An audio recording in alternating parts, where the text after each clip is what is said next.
dedicated to eastern and southern Kentucky. This is WYMT Mountain News Weekend Edition. Good evening, I'm Keaton Hall. It's been a year since major flooding hit eastern Kentucky, and those in Beattyville hosted a celebration today to commemorate the city pulling through. WYMT's Chaz Jenkins attended the event. Celebrating a revival, the one-year anniversary of major flooding in the region. Where we're standing at this moment, we was under water, and it's been a big task to get things back, and we're coming back.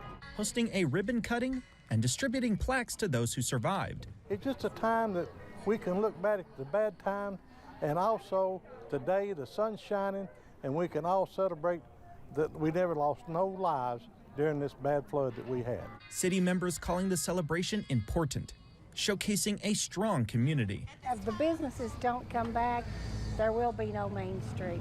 We have to all work together to ensure that our Main Street survives. One being Linda Smith, who had her business destroyed during the flooding. It's been a year.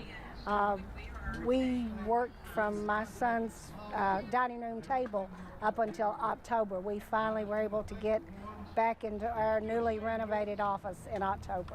Looking towards the city's future, wanting to put the past behind them. They see there's hope, and they're going to be here, and we're here for them.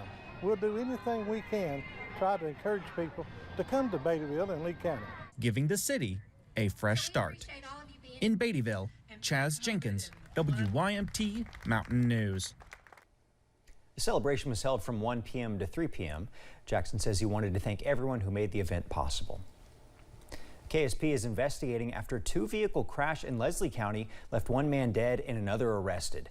KSP said Charles David Chappell of London was killed after he lost control of his motorcycle and slid into a truck in the Stinnett community. Chappell was not wearing a helmet at the time of the wreck. News release from the KSP said the truck was being driven by Terry W. Morgan of Hoskinston. Morgan was arrested for operating the vehicle under the influence and without a license. Inez Fire Rescue is currently on the scene of a rapidly growing wildfire along Radio Tower Road near the Collier Center. Earlier today, an electric line broke after a tree fell onto the line, causing the fire to start. According to the Inez Fire Rescue, the fire is currently approximately 3 to 5 acres in size and spreading due to dry conditions and high winds.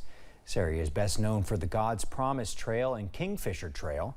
Kentucky Division of Forestry is currently on the scene and asking people to not use the trails until the fires are extinguished.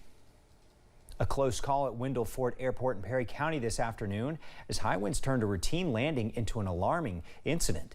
It happened at around 3:45 when gusts of wind blew the pilot's Cessna 182 off of the runway, flipping the plane upside down before it landed on the top of a small cliff nearby. Thankfully, both the pilot and passenger in the aircraft were not injured. Officials are not releasing their identities at this time. A blood shortage has affected donation centers and hospitals across the nation, and we are now feeling the effects in the mountains. Kentucky Blood Center relies on donors to keep a clean and robust local blood supply, but are seeing less donors come to its drives and facilities. Officials say although it's hard to narrow down a single cause of the shortage, the pandemic has played a key role in keeping up nationwide and local blood supplies. Our donors are critical to maintaining a safe and healthy blood supply here in the Commonwealth. Without the donors that come in regularly to their blood drives or to the centers that they typically donate at, our job just becomes infinitely more difficult. Morford says the Kentucky Blood Center relies on 400 donations a day to keep up with demands for local hospitals and to consider donating at your local KBC donation center. We'll have more on the shortage coming up tonight at 11. Several runners came out for the Burning Clover 10K at the J.M. Felter 4-H camp in London, hosted by London Tourism to benefit the Laurel County 4-H camp. This year marked the first Burning Clover 10K since before the pandemic.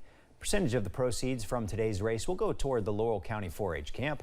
Those with Laurel County 4-H say they're excited to have London Laurel County Tourism oversee this event.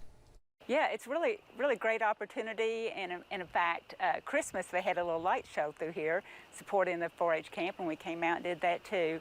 It's just a great facility for the kids, so yeah, we really like supporting it. Today's 10K brought in 70 runners.